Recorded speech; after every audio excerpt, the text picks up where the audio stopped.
Olá, como é bom estar com você, iniciando mais um programa Espiritismo e Educação, rogando a Jesus, nosso Mestre, a todos abençoe, que possamos estar envolvidos em vibrações de paz, de amor, até o final aqui do nosso programa, que hoje vai tratar de um tema muito importante, porque vamos falar do combate ao egoísmo através da educação.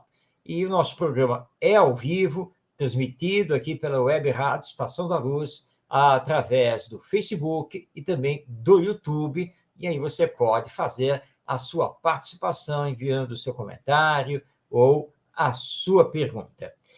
Deixa eu passar agora a palavra aqui, que já está aí na tela, o nosso Ronaldo Gomes, nosso companheiro. Fazemos aqui a nossa dobradinha, a nossa dupla aqui no programa. Ronaldo, para fazer a sua saudação. Boa noite a todos, muita paz, muita saúde. Jesus nos abençoe. Gratidão, Marcos, Tavares, e a todos vocês pelo carinho de sempre. Muito bem.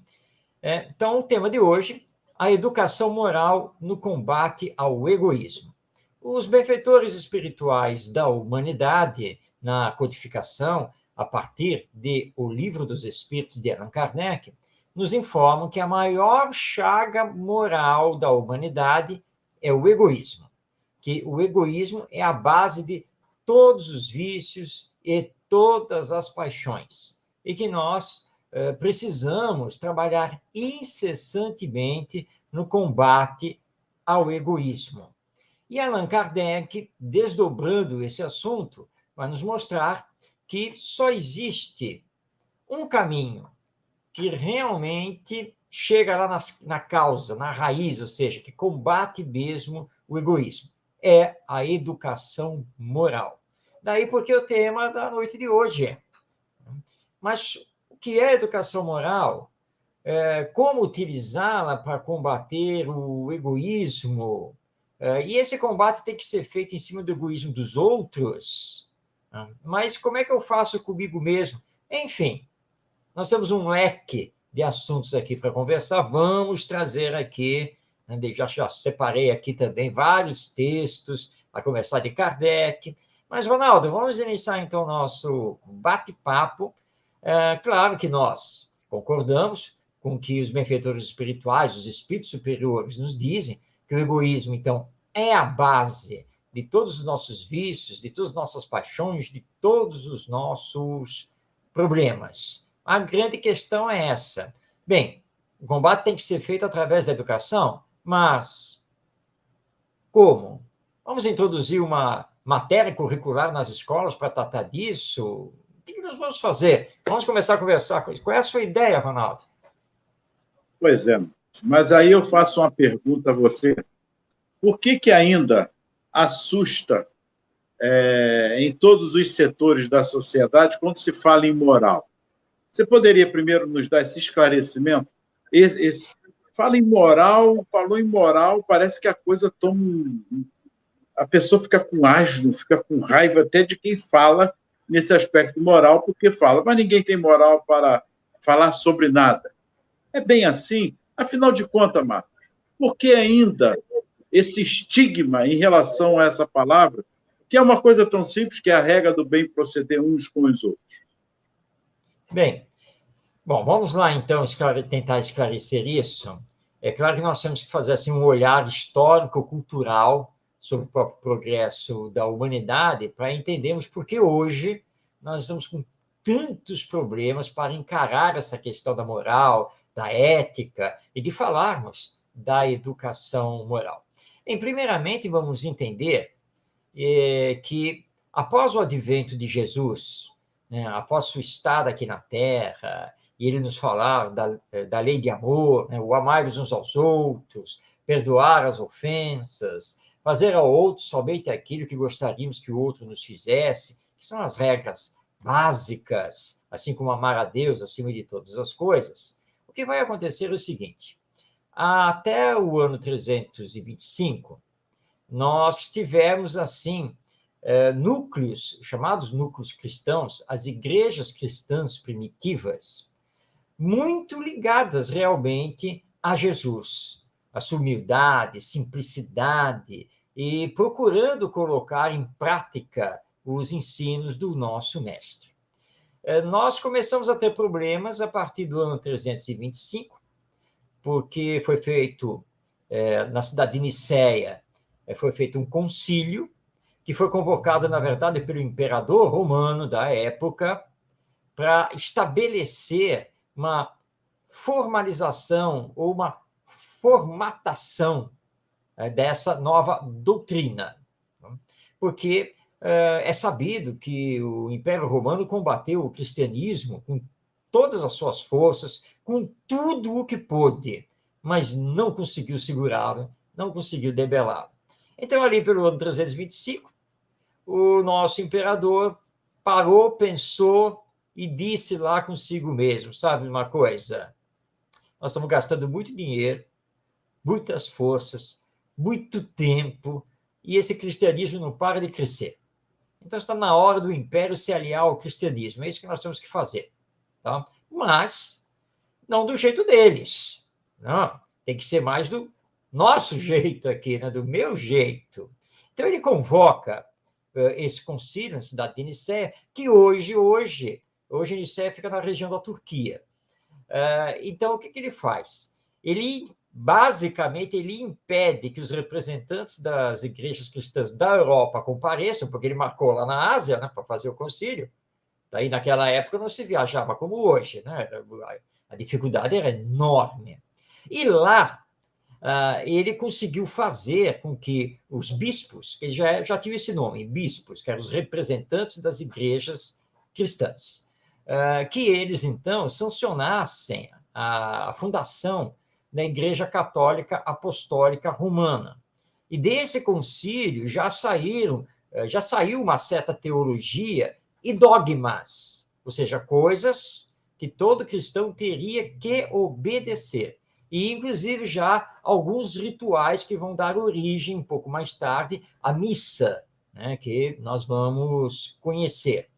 E isso fez com que as igrejas cristãs primitivas perdessem a sua simplicidade, a humildade, e se misturou com o poder material, temporal, sabe? E o nosso querido imperador, inclusive, ele deixou muito claro que o chefe da igreja, né, o primeiro representante, na verdade, era ele que ia indicar, né? Porque, afinal de contas, a igreja estava debaixo do Império Romano, e a igreja tinha que obedecer o próprio império. Bem, com isso, nós vamos ter um predomínio da Igreja Católica do ano 325 até ali pelos idos de 1572, quando vai surgir a Igreja Protestante, que aqui no Brasil, né, nós chamamos de Igreja Evangélica, né? Nós não falamos exatamente de Igreja Protestante. Então, nós temos aí um domínio de 1.200 anos. Então, a moral, ela vai ficar vinculada à religião. Melhor dizendo, à Igreja Católica. Tá? Então, isso saiu do campo da ciência. Não se discutia. Tá? Era o que a igreja falava que fosse e está acabado. Mas vem a Igreja Protestante, que, aliás, tem esse nome por causa do protesto que Lutero, Calvino, João Hus e outros começaram a fazer em torno desses dogmas, rituais e algumas outras coisas da Igreja Católica.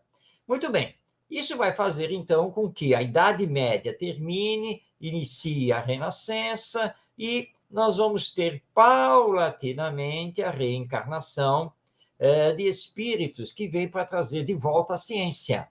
Então, quando nós adentramos, principalmente ao século XVII, nos séculos XVI, XVII, aí começa um movimento para rediscutir a questão moral. E aí vai para o campo da filosofia.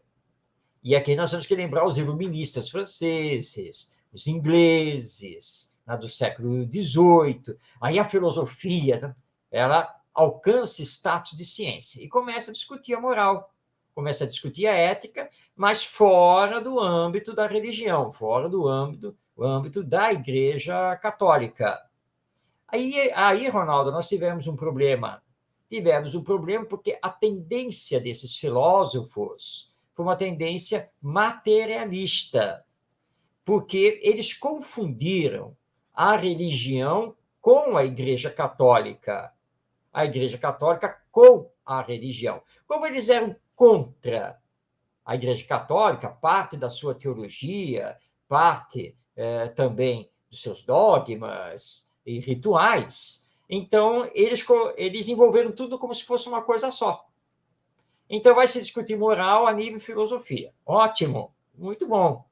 Mas sem nada de espiritual. Nada. Tá? Bom, e aí a educação começa a crescer.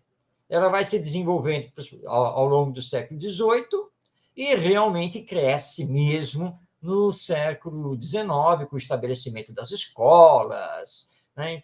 Todo o movimento que hoje nós já conhecemos. Bem, houve um ressurgimento também da Igreja Católica e da Igreja Protestante, doutrinas que eram religiosas do Oriente adentraram também ao Ocidente e começou uma guerra. Começou uma verdadeira guerra. E, infelizmente, no campo da filosofia, a filosofia foi absorvida pelo mundo acadêmico do ensino superior. E hoje nós temos, aliás, se nós pegarmos o catálogo aí de qualquer revendedor de livros pela internet, por exemplo, se formos numa boa livraria, livro discutido moral e ética é que não falta. Teses de mestrado, de doutorado, de conclusão de curso, nossa, é muita coisa. Os pensadores gregos, como Sócrates e outros, foram resgatados ao longo do tempo. Não falta material para estudá-los. Mas o problema é que nós não saímos do estudo. É o tempo todo estudando. Só que nós precisamos levar a moral para o campo da prática, da nossa vida prática. Tá? Bem, chegamos num ponto em que nós tivemos uma guerra entre materialismo e espiritualismo. Aparentemente vencida pelo materialismo. Tá? E o problema de falar, então, de moral no meio da educação, seja na escola, seja na família, é que mexe conosco, primeiramente. Não adianta eu falar, você não tem moral, né, para falar sobre isso. Tá aí, eu tenho. Essa é que é a grande questão. Eu tenho moral? E o que é essa moral, então? Então, nós temos, na prática, nós temos fugido. Né? Deixa para lá. E, hoje em dia, Ronaldo, nós somos assim, não, olha só, não, realmente, isso aí foi uma barbárie. Mas acontece todo dia, não? Isso faz parte da nossa sociedade. Então, nós começamos a nos acomodar para dizer como isso é comum, como isso vive sempre acontecendo. Então, é normal. Mas acontece que ser comum não quer dizer que seja realmente algo normal que deve acontecer. Então, nós estamos fugindo disso, mas está mais do que na hora de nós finalmente resgatarmos essa questão da moral para discutirmos isso no campo da educação. Então, nós vemos aí, foi muito bom esse breve histórico que você coloca, porque a deturpação que se faz já vem de longo tempo. E, sendo assim, o ser humano ele acaba ficando numa zona de conforto, numa mesmice. E, voltando ao assunto dos grandes homens que dirigem nações, escravismo, por exemplo, nós vivenciamos ainda hoje disfarçadas em leis, que é também um aspecto justamente de uma sociedade totalmente egoísta, que visa talmente o hoje, essa vivência do hoje, não se preocupando com a geração futura. Ou seja, a educação também, ela vem ao longo do tempo, ela vem ainda tentando se transformar em muitos outros aspectos. Mas lá no Livro dos Espíritos, se não me engano, da pergunta 916 em diante, ele fala que é um processo de educação do homem, que é justamente nesse processo da humanização e da espiritualização em relação a extirpar a chaga da humanidade, que é o egoísmo, que ele é avassalador. Ainda vivemos isso. Eu sempre costumo dizer, no grupos espírita ou em uma roda de conversa, que a pandemia veio mostrar isso. Nós vemos dois momentos diferentes, o pico, o ápice lá da pandemia e também do egoísmo, que, na verdade, muitos estão ficando mais do que bilionário em relação à pandemia. Mortes poderiam ser evitadas com toda certeza. Não quero nem colocar a vacina, mas eu quero colocar a palavra, a frase que Jesus nos ensinou, que é justamente o amar ao próximo como a si mesmo. Ninguém tem amor maior do que aquele que dá a vida pelo seu irmão. Jesus já falava sobre isso, sobre esse processo de moral, de pensar no outro, de fazer pelo outro, mas pela coletividade, porque isso é moral. A moral é essa regra do bem proceder uns com os outros. Nós permanecemos frios, calculistas, indiferente a qualquer outra situação, porque faz parte do egoísmo. Esse orgulho de, e não no sentido de que essa visão, essa coisa prática, como você disse, do dia a dia, através da escola, através da família, essa praxis educativa de fazermos com o outro, de pensar no outro e entender que o que eu estou fazendo hoje contra o outro, amanhã virá contra mim mesmo. Estamos vendo aí uma sociedade melhorou do Cristo para cá? Claro que houve os avanços, ninguém está discutindo isso, houve os avanços, mas, Marcos, as escolas, assim como a família, inclusive um tempo atrás, hoje a família está tentando se restabelecer, mas quase que nós perdemos o sentido de família. Não sei se você concorda, mas eu percebi isso. A educação também sendo levada para outros fins, muitas ideologias, porque ideologia não é uma só, são várias ideologias. Mas para que fins? No sentido de humanização, no sentido de levar a sociedade humana para que fim? Nós vemos ainda guerras aí por interesses vários, preconizada por uma coisa chamada paz. Há pouco tempo, quase tivemos uma grande guerra mundial aí, no Iraque, entre tantos outros chefes de estados, que só pensam em si, no poder e no dinheiro.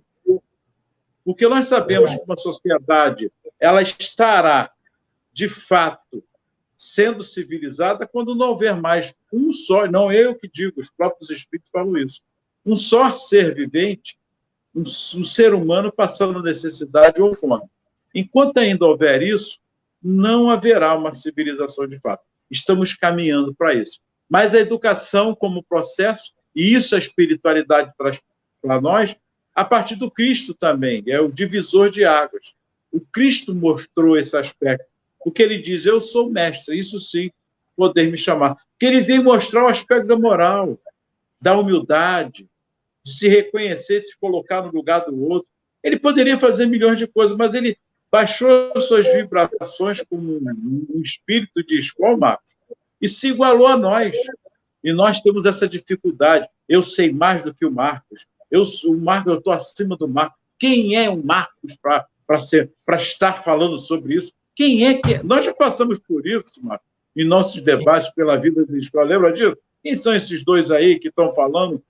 Como se não estivéssemos falando nada. Ou seja, o orgulho, o egoísmo ainda predominando por falta de bases sólidas na escola, dessa vivência que não precisa, você dizer, falou bem, estar no plano curricular. Não precisa isso.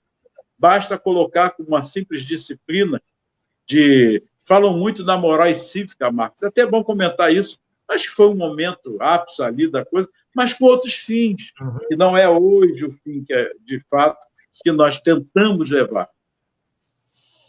Muito bem. Olha só, eu vou trazer aqui para todos aqueles que estão nos acompanhando, falar um pouquinho de moral, tá? Através de um grande pensador, escritor, filósofo, professor, que foi o Jacques Maritain. Jacques Maritain era católico, tá? Católico, né? Mas ele tem um livro que é o Introdução Geral à Filosofia, e desse livro ele faz uma conceituação de moral, que é uma conceituação bem prática, para nós entendermos exatamente o que nós estamos conversando aqui à luz do Espiritismo. Ele diz assim o seguinte: moral é a ciência prática que visa alcançar o puro, simples bem do homem. Tem por objeto a bondade, ou a perfeição do próprio homem. É a ciência dos atos humanos. Bem clara a definição do Jacques Maritain. Agora, como ciência, aí ele nos diz que a moral deve, olha lá, são 5 coisas. Hein? Primeiro, a moral deve saber o fim último, ou o bem absoluto do homem. Ou seja, por que nós existimos? Essa é a pergunta básica. Qual é o nosso fim? Por que existimos? Segundo, a moral deve estudar os atos praticados pelo homem. Agora, sem se perder em discussões estéreis, que não levam a nada, mas precisamos discutir os nossos atos. Terceiro, a moral deve estudar as questões relativas à lei natural, que é a lei divina. E por isso Allan Kardec estuda logo a lei divina na terceira parte do Livro dos Espíritos. Diz ainda o Maritain, quarto, a moral deve compreender o mecanismo da consciência. Aliás, outro dia eu estava passando aqui num canal de TV, estava fazendo a divulgação de um seriado, que é um seriado médico, né? E aí eu vi o médico, que é o médico psiquiatra, então ele diz assim para o outro, é incrível os mecanismos de fuga que o nosso cérebro engendra. O cérebro? Será que é o cérebro? Olha o que ele está falando aqui, compreender o mecanismo da consciência. E quinto, a moral deve estudar as origens das virtudes e dos vícios, que o Espiritismo faz ao nos mostrar que virtudes e vícios pertencem ao espírito, mas que, na verdade, quando somos criados por Deus, o potencial nosso é das virtudes. Todas as virtudes estão conosco, todas. Agora, nós precisamos desenvolvê-las. Na medida que eu desenvolvo as virtudes, eu vou combater o egoísmo. Como é que eu combato o egoísmo? Ora, fazendo cada vez mais a caridade, o bem. Como eu combato o orgulho? Sendo cada vez mais humilde, menos prepotente, e assim por diante. Então, moral é isso. Agora, não basta eu olhar para o Ronaldo, eu olhar para você que está aí agora nos acompanhando e ficar elaborando essas coisas e cobrando, porque nós temos muito essa mania, não é, Ronaldo? Interessante, é muito... Onde é que a fulana vai aprender? Onde é que não sei o que lá? E nós ficamos cobrando dos outros e não percebemos o que nós estamos fazendo. Perfeito. Aí vem Jesus, né? Olha só a capacidade do ser humano, né? Ele consegue ver o cisco lá no olho do outro, ou seja, ele consegue ver o pequeno defeito do outro, mas não vê a trave que está no olho dele, ou seja, não vê o próprio vício, o próprio defeito. Isso e aí mesmo. esse é o trabalho que nós temos que fazer dessa educação moral. Você definiu bem, e a imagem que me veio para esse aspecto de moral é o que chamam do mau e bom ladrão. Lembra da história? Jesus entre os 2 ladrões. Olha, o outro foi chamando Jesus disso e daquilo. Você não tem essa moral aí para fazer? Por que agora não é só? E o outro não. Olha a moral do bom ladrão, né? Chamando até paradoxo, mas chamam de bom ladrão. O que ele fala? Ele reconhece nele, em Jesus, realmente, Filho do Altíssimo, que veio de fato, e se reconhece de fato como pecador, como realmente está passando por aquilo, porque merecia estar passando por aquilo. Marcos, isso não é moral? É moral. Ele está tendo toda uma reavaliação para ele, o reconhecer. Aí me veio logo ele ali, nesse aspecto da tomada de consciência, que é o exemplo de moral. De eu chegar para você, nós já conversamos sobre isso, Marcos.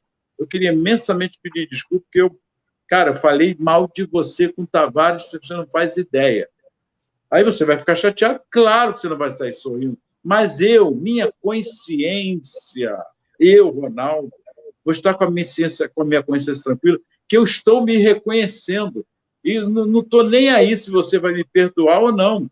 Claro que, se me perdoar, ficarei feliz. Mas eu tenho que estar cônscio das minhas responsabilidades para com você, para com o outro. Isso é moral. Então, não é santidade. É o lado da humanização, da espiritualização. O saber o porquê da vida, como nós já falamos aqui, de Leon Denis. Sim. É o bom dia, é o boa tarde, é o respeito ao outro. Não respeito porque tem mais idade ou menos idade. Respeito como ser humano que nós devemos ter.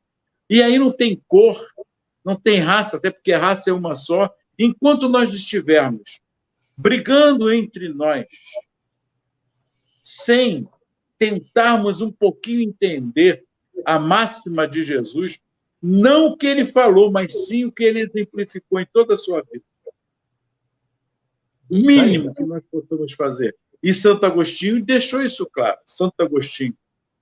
E fazer o que eu fazia enquanto estavam vivos. Antes de deitar, fazia todo um exame de consciência em relação ao meu dia. Será que ninguém tem nada que falar de mim? Será que eu fiz todo o bem que eu podia? Será que eu não magoei ninguém? É a consciência falando algo. Se nós começarmos um pouquinho a fazer isso, com certeza estaremos no caminho certo. E como você colocou, fazer o bem. Mas o maior bem que nós possamos fazer a nós mesmos é o outro. É ao outro. É tentarmos sermos, não é melhor do que o outro, mas nos igualarmos em relação a uma paz que nós estamos buscando, Marcos, lá fora, e ela está dentro de nós. Enquanto permanecermos numa educação tão somente tecnicista, que faz parte do processo, visando o desenvolvimento cognitivo, claro, os conhecimentos de todas as ciências, da matemática, da biologia, não importa, mas o aspecto de humano. Que seres estamos formando para as gerações futuras? Ainda há tempo, Marcos? Ainda há tempo de tentarmos rever a educação como ela pede, com a moral preconizada em ver como seres humanos, espíritos imortais? Com certeza que há tempo, sempre há tempo. A lei é de evolução. Então, aquilo que nós ainda não desenvolvemos hoje, nós podemos começar a desenvolver, né? E aí vamos ter os frutos lá na frente. Vale a pena, para isso, recordar, então, a resposta que os espíritos deram a Allan Kardec na questão 629 do Livro dos Espíritos, quando Kardec pergunta o que é moral? E eles responderam, então, a moral é a regra de bem proceder, isto é, de distinguir o bem do mal. Funda-se na observância da lei de Deus. O homem procede bem quando tudo faz pelo bem de todos, porque então cumpre a lei de Deus. E eu sempre digo assim, né, para deixar bem clara essa resposta dos espíritos: o bem só é o bem quando faz bem para todos. Se faz bem só para você ou só a um grupo de interesse, não é o bem, porque automaticamente estará prejudicando alguém ou alguéms. E aí, na escola, por exemplo, nós podemos trabalhar muito bem essa questão, muito mesmo. Não precisamos ter mais uma disciplina curricular.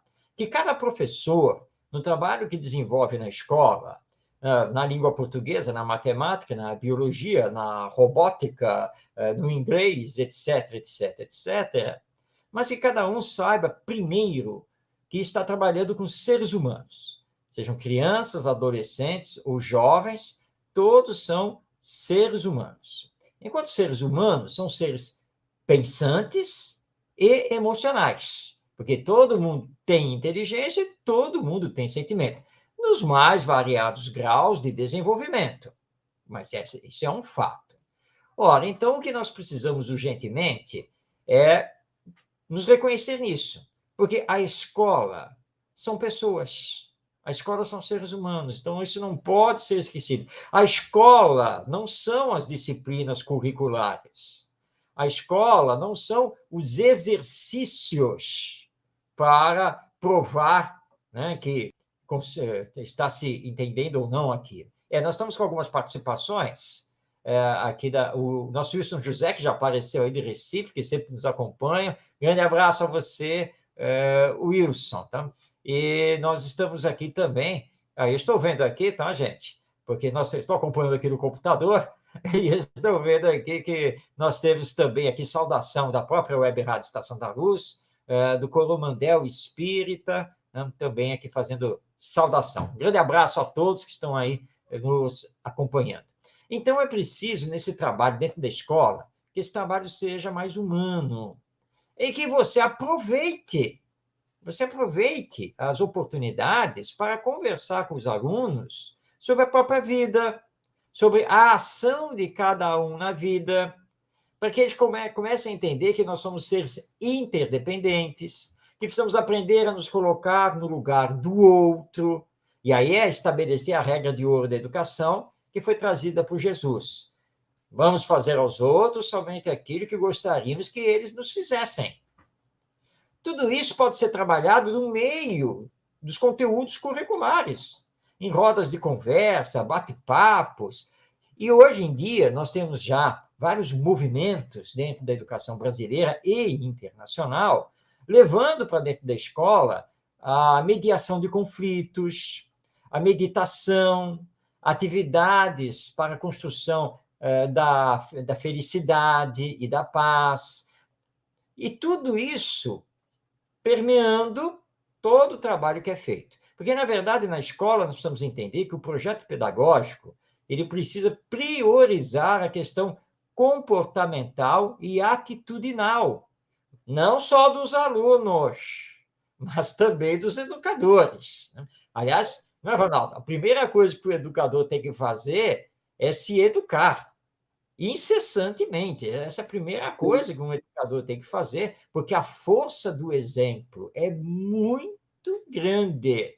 Então, tudo isso pode acontecer na escola, como, claro, óbvio, na família também, não é, Ronaldo? Mas é interessante, Marcos, que o PPP, Projeto Político Pedagógico, de muitas escolas que eu tive a oportunidade de visitar e até mesmo trabalhar, até mesmo isso, eu lendo o PPP, é belíssimo. Por incrível que pareça. Verdade. Me perdoe, mas está lá em... Eu só não entendo que fica na gaveta. A prática educacional, pedagógica, você não vê, mas está lá guardadinho, foi bem trabalhado, bem talhado, com adaptações a cada ano, incrível, com até adaptações, porque o projeto ele é flexível, é o que norteia justamente todo o processo pedagógico, humanitário, espiritualizante daquela escola. Mas, Marcos, está aí, engavetado, guardado, porque a preocupação é justamente a zona de conforto no aspecto no final do mês ou do ano, o faturamento seja alto. Claro que tem que pensar no faturamento. Ninguém está questionando o contrário. Mas, e aí? E a sociedade como um todo? E o ser que está ali? A família? Está lá no PPP, essa participação da família, a participação da escola, essa junção, essa parceria. Marcos, o PPP, me perdoe, mas o projeto político-pedagógico foi bem elaborado por todos, aliás, até a participação de todos, escola, aluno, serventes, porteiro, todos participaram do projeto, mas está lá, engavetado. Ronaldo, aqui no Brasil, na letra, nós temos projetos, leis de excelência. Isso é uma verdade. E os projetos político-pedagógicos das nossas escolas, de uma forma assim geral, realmente são muito bem elaborados, porque são especialistas em educação à frente disso, reunindo muitas vezes o próprio corpo docente, representantes dos pais, enfim. E esses projetos há um esmero muito grande para que eles reflitam de fato, o que seja educação, as últimas contribuições da pedagogia. Eu também já peguei projetos político-pedagógicos maravilhosos, né? Ao ler o projeto, nossa, que maravilha, é exatamente isso. Mas quando você começa a visitar a escola e participar dela e acompanhar, vai lá na sala de professores, para um bate-papo com os professores, aí você descobre que o projeto político-pedagógico, na verdade, ele foi elaborado e existe só porque é uma exigência da lei, né? Porque é cobrado pela Secretaria da Educação, pela inspeção, né, da secretaria, tal. Então está lá tudo bonito. Mas quando você começa a conversar com os agentes educacionais dentro da escola, aí você descobre que ninguém conhece o projeto. Ninguém, aliás, tem gente que nem sabe que ele existe. Então, nós obedecemos as diretrizes aqui da gestão, da coordenação pedagógica. E a maioria dos professores, ele está formado apenas para dar aula. E acabou. Nada mais do que isso.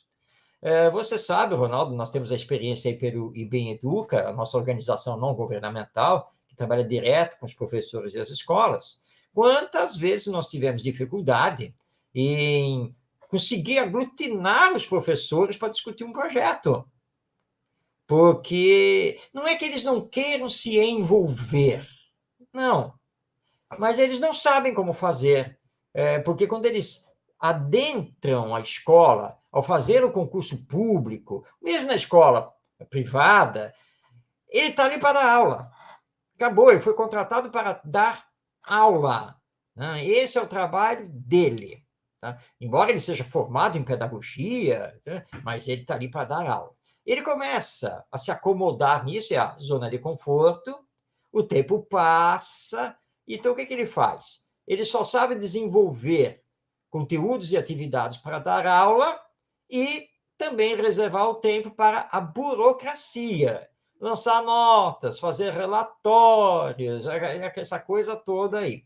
Então, quando você marca uma reunião para discutir o processo educacional que está acontecendo na escola, o projeto pedagógico, aí é um problema, porque ele já não sabe mais fazer isso. Eu tive uma experiência, essa você não participou, você não estava junto na época, foi lá com o Marco Aurélio, outro companheiro nosso aí também. Nós fomos numa escola, eu e o Marco Aurélio, que também é professor, né, e nós fomos apresentar o projeto do IBEM Educa, fomos conversar com eles sobre o nosso projeto da Escola do Sentimento. Muito bem, a diretora, muito simpática, já tinha conversado conosco, o coordenador pedagógico, muito motivado, lá fomos nós. Chegamos lá e eles pediram, primeiro eles precisavam de um tempo, né, porque tinha algumas coisas internas da escola, perfeito. Mas aí já começa o problema, né? Porque se você diz, então vamos marcar às 9 da manhã. 9 da manhã é para começar a reunião com os convidados. E não para os convidados chegarem para dizer que, na verdade, os convidados têm que esperar, porque eles vão ocupar ainda meia hora, 40, 45 minutos, 50 minutos para fazer discussões internas, e, na verdade, só vai começar às 10 horas. Então, já começou aí errado. Bem, quando finalmente nós fomos introduzidos, entramos, eles tinham formado, né, uma roda, isso é ótimo, nada melhor do que isso, mas aí o Marco Aurélio fez toda uma introdução, depois eu peguei a palavra para começar a mostrar o projeto, e eu vi que metade, tranquilamente, metade estava indiferente. Havia um professor que, sem nenhuma cerimônia, né, era uma escola pública, então, sem nenhuma cerimônia, ele entrou, cumprimentou, sentou na ponta lá da roda, ele estava com o notebook, colocou o notebook lá na carteira, abriu, pegou o cabo, tal, ligou lá na tomada e tal, não sei o quê, e lá começou, né, a trabalhar. Ora, era uma reunião pedagógica, com convidados para apresentar um projeto. Ele passou o tempo inteiro ali. Bem, eu não chamei atenção, não fiz nada, porque ele estava de frente para o diretor e o coordenador pedagógico. Então, eu só dava aquela olhada de vez em quando para os dois, né? Eu sou de fora, eu não vou chamar a atenção aqui do professor, tá? Mas nada foi feito. No final, alguns disseram que projeto bacana, é tudo que nós precisamos. Agora, Ronaldo, você me pergunta, e aí, como é que foi com essa escola? Não foi. Nunca mais nós fomos chamados, nunca mais conseguimos marcar nada com eles, porque é o problema. Tá? Tá todo mundo formatado para seguir. E aí vem a famosa desculpa. Sabe como é, né? Que querer até nós queremos, mas o problema é a Secretaria de Educação, o problema é a coordenadoria regional, o problema é a superintendência, porque nós temos que cumprir isso, tem que obedecer aquilo, porque eles não dão autonomia administrativa e pedagógica para nós. E aí, quando nós temos que lembrar a todos, a LDB, para quem não conhece, Lei de Diretrizes e Bases da Educação Nacional. Está lá, artigos 15, o 22, o 23, entre alguns que nós poderíamos aqui destacar, dizendo que, mesmo sendo uma escola pública, ela tem que ter autonomia, tanto administrativa, financeira, quanto pedagógica, embora obedecendo os parâmetros gerais do sistema ao qual a escola pertence. E cá para nós, com toda a nossa experiência, ora, essa autonomia, ela é conquistada dependendo da direção da escola. É uma questão da direção, da gestão escolar querer fazer, porque está na lei. A lei permite que se faça diferente.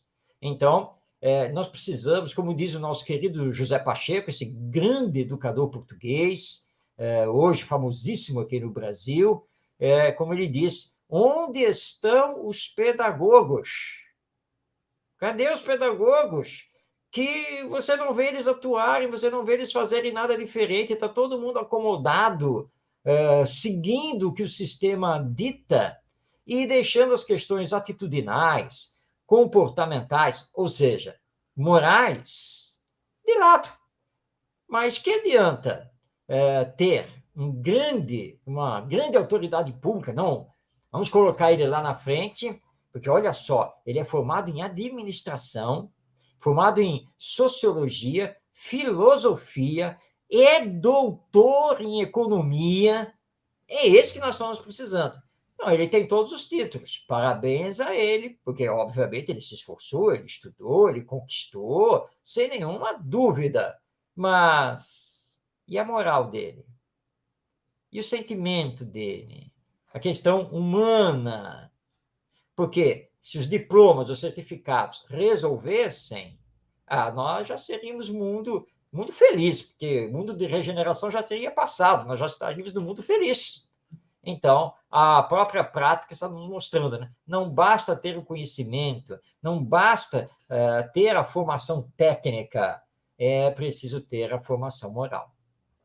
Então, Marcos, vamos lá, vamos ser agora práticos, mostrar caminhos possíveis para isso, porque esse é o nosso perfil.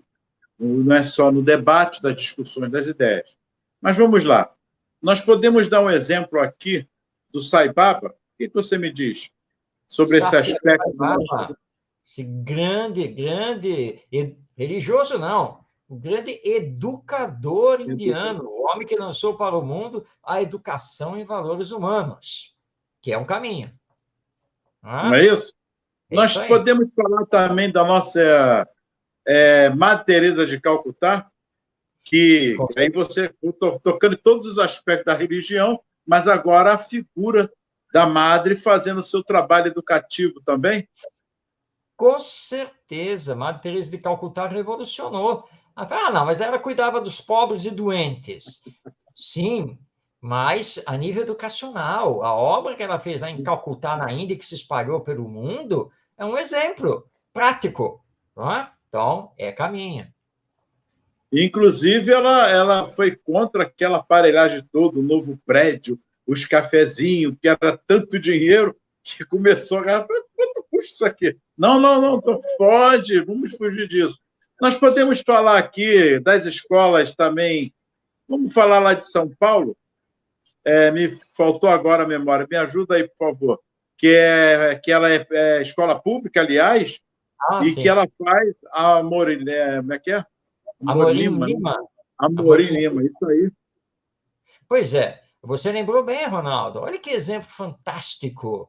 A Escola Municipal de Ensino Fundamental, professora Amorim Lima, lá de São Paulo, capital, e já fazem mais de 20 anos, hein? Há mais de 20 anos que a diretora olhou para aquela situação de escola pública, né, com todos os seus problemas, e disse assim: chega, basta, temos que mudar tudo isso. E ela, na Sim. época, ficou sabendo da Escola da Ponte, outro exemplo, lá em Portugal, na cidade do Porto, que era uma escola que eles tinham revolucionado a escola, fazendo tudo de diferente. Ela foi lá, estudou, reuniu os professores, todo mundo, ó, a Amorim Lima vai fazer o que a Escola da Ponte fez. Claro que Sim. todo mundo deu contra, né? Isso não é possível. É possível, sim. Vamos derrubar paredes, parar de dar aula, abrir portões, vamos fazer roda de conversa, grupos de responsabilidade, etc, etc. Quem quiser conhecer a Escola Amorim Lima, basta colocar no YouTube, vão surgir vários vídeos mostrando Com como a escola certeza. funciona, e ela é reconhecida internacionalmente por fazer diferente. Então, Perfeito. Vamos falar agora, vamos São Paulo, já falamos, vamos lá para Minas Gerais. Minas Vamos lá Gerais. para Leopoldina, nossa parceira aí, conhecer. O que você me diz, Marcos? Pois é, Centro Educacional Conhecer, lá de Leopoldina e Minas Gerais, que é uma escola parceira do IBEM Educa, também começou através do projeto da Escola da Ponte, lá de Portugal, com o José Pacheco, e depois, então, eles tiveram contato comigo, e aí fui lá conhecer, e foi aquela maravilha, né? Inicialmente era uma escola apenas de educação infantil, hoje ela já está com todo o primeiro segmento do ensino fundamental e com planejamento já para abrir o segundo segmento. E também é uma escola toda diferente, Isso porque é aí. aquela escola que trabalha por ciclos, trabalha por grupos de estudo através de projetos, e uma escola muito voltada a essa questão da formação da cidadania, da questão do comportamento das crianças, e que tem feito um sucesso enorme e já foi reconhecida, isso lá em 2016, pelo próprio Ministério da Educação, como uma das escolas aqui do nosso Brasil que é criativa e inovadora, no caso da educação infantil, né, Perfeito. ou da Isso própria aí. educação básica. Olha, Aliás, eu vou mais longe. um abraço aos É, nossos queridos Nunes, ao- ou Neca, como carinhosamente nós chamamos, e a sua esposa Cida, que estão lá à frente da escola. e a todo o corpo docente, discente, todos os Todos. funcionários de lá. Muita paz. E, Marcos, nós temos aqui no Rio de Janeiro uma escola que veio ao longo de 92 anos, 91 anos, fez agora, que é o Colégio Leopoldo. E o Paulinho tem uma luta lá muito grande, claro que com algumas dificuldades, mas Leopoldo Machado também fez um belíssimo trabalho mostrando esse aspecto de humanização. Outra coisa, não tinha negócio de cor, porque é negro, não tinha nada disso. Ou mulheres, porque é uma época diferente, a mulher tinha que sentar de um lado, nada disso, era tudo junto, tudo misturado, dentro de um trabalho belíssimo de Leopoldo Machado. O que você tem a dizer também? O Colégio Leopoldo, que tem sua sede lá na cidade de Nova Iguaçu, para quem não conhece o Rio de Janeiro, Nova Iguaçu faz parte do Grande Rio, né? Sua cidade faz parte do Grande Rio. E Leopoldo Machado, esse grande vulto do movimento espírita brasileiro, vulto histórico, Leopoldo Machado é o fundador do Colégio Leopoldo. Aliás, esse nome não é por causa dele, não. Muita gente pensa, né? Mas não, foi uma homenagem ao rei Leopoldo da Bélgica, né, que estava em visita aqui ao Brasil, e o Leopoldo Machado gostou muito dele, tá? E quando fundou o colégio, deu o nome Colégio Leopoldo, que existe até hoje, com mais de 90 anos. O Colégio Leopoldo foi um colégio pioneiro. Pioneiro porque Leopoldo Machado, embora ele não fosse formado no campo da educação, mas ele tinha uma visão enorme que o espiritismo era do educação. E ele logo viu o quanto é importante ter uma escola lá em Nova Iguaçu. Agora, Leopoldo Machado, como pioneiro, ele nos dá um exemplo assim maravilhoso, Porque o Colégio Leopoldo sempre foi um colégio laico, sempre. Então, um colégio Perfeito. particular, certo? Mas o Leopoldo Machado era espírita até a última raiz Isso. do último cabelo dele, totalmente. Tá? E vai, como é que ele fez, então? O que ele fez? Ele entrou para o campo da educação moral. É isso aí. Claro, porque é como ele mesmo falava, aliás, ele mostrou até uma tese, que Espiritismo é obra de educação, em que ele mostra isso. Ora, o que os benfeitores espirituais nos mostram, o que Allan Kardec escreve com todas as letras, é que o caminho é a educação moral. Então, eu não preciso ensinar espiritismo dentro da escola. Não, nem o catolicismo, nem o protestantismo, nem coisa nenhuma. Tá? Agora, eu tenho que trabalhar a formação moral, ou seja, fazer com que esses alunos saibam combater em si mesmos os vícios, o egoísmo, e para aflorar, né, as virtudes, e aí sim, a inteligência automaticamente passa a ser canalizada para promover o bem. Então, o Colégio Leopoldo nunca deu aula de espiritismo, nunca. Mas foi um colégio revolucionário na época. O Leopoldo Machado, realmente, as turmas mistas, né, meninos com meninas, brancos com negros, tudo isso já funcionava lá na década de 1930 no Colégio Leopoldo, antecipando muitas coisas que viriam depois com o tempo. E Leopoldo sempre priorizou as artes. Leopoldo tem peças teatrais, músicas, e ele levou tudo para dentro da escola. Não, os esportes, as artes, não, tudo, e que o Colégio Leopoldo está aí até hoje, claro. Hoje está passando por dificuldades, a crise econômica brasileira, agravada pela pandemia, atingiu todas as escolas desse nosso Brasil. Nós falamos aqui do Centro Educacional Conhecer, lá de Leopoldina. Os últimos 2 anos não foram nada fáceis para conseguir manter a escola. O mesmo está acontecendo com o Colégio Leopoldo. Então, nós precisamos apoiar essas iniciativas, porque são os caminhos práticos. Mostrando, olha só, é só fazer isso, dá para caminhar. Agora, a nível mais espírita, Ronaldo, quero fazer uma indicação aqui que eu considero muito importante, e até uma homenagem a ele, que foi um grande educador, que é o Walter Oliveira Alves. O Walter, lá de Araras, São Paulo, desencarnado recentemente, em 2018, o Walter deixou uma coletânea de livros que todos os espíritos precisam ler, estudar e colocar em prática.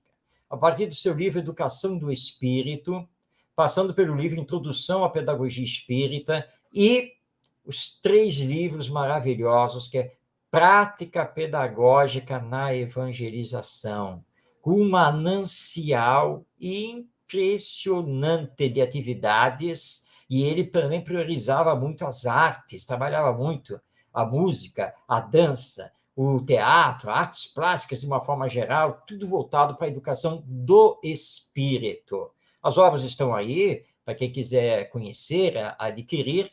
Então, vale lembrar também essa parte prática dentro do próprio movimento espírita, com o nosso Walter Oliveira Alves, entre outros, né, que também estão aí trabalhando. Portanto, caminhos práticos, eles estão aí. É uma questão de nós seguirmos esses caminhos.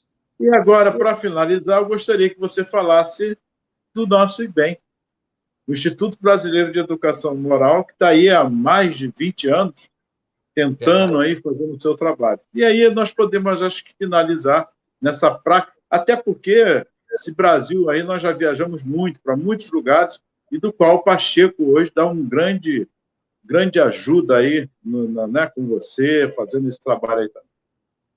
Verdade, Ronaldo. O IBEM Educa, né, como nós falamos, né, que é o nome fantasia, né, o nome de guerra da organização, né, que, na verdade, o IBEM Educa, oficialmente, é o Instituto Brasileiro de Educação Moral, que neste ano completa 23 anos já de existência. O IBEM Educa, ele tem um projeto inovador de escola, que é o projeto Escola do Sentimento, que nós levamos para as escolas de todo o Brasil. Qualquer escola, seja pública ou privada, pode ser uma escola do sentimento. Nós temos também, para todos os professores de escolas, o programa Vivendo Sempre em Paz, que é um programa de cultura da paz para as novas gerações. Desenvolvemos também a pedagogia da sensibilidade, e o IBEM Educa não tem só teoria, o IBEM Educa é prática, porque nós desenvolvemos, então, cursos. Aliás, hoje, o IBEM Educa tem 28 cursos disponíveis na educação à distância, tá? São 28 cursos. Nós temos oficinas de vivências, fazemos treinamentos, seminários, palestras, muito material, muito conteúdo realmente, que nós ofertamos aos professores e às escolas. E nós estamos aqui ao dispor de qualquer escola, de qualquer professor. Para conhecer o IBEM Educa, o seu trabalho, o que nós disponibilizamos para o professorado e as escolas, basta na internet acessar o site www.ibemeduca.com.br. Podem também nos acompanhar nas redes sociais, porque o IBEM Educa está presente no Facebook, no Instagram e no Twitter, e diariamente fazendo aí postagens, mostrando o seu trabalho. Tá? E eu, particularmente, Ronaldo, você vai me permitir, mas eu já tinha separado aqui para mostrar, já que o nosso tema é educação moral para combater aqui o egoísmo, não? Nós temos uma referência sobre isso? Só tem, está aqui na tela, aí, ó, que estou mostrando aqui a capa do livro Educação Moral, sua aplicação na família e na escola. O livro, atualmente, ele está em edição digital, vendida pela Amazon. Então, basta entrar em www.amazon.com.br e pode adquirir o livro sobre educação moral, que tem a parte teórica e a parte prática, tanto para ser aplicada na escola, quanto para ser aplicada na família. Então, deixamos aqui o convite a todos para conhecerem, divulgarem o IBEM Educa. Então, Marcos, chegamos ao final. Creio que mostramos caminhos, debatemos o assunto.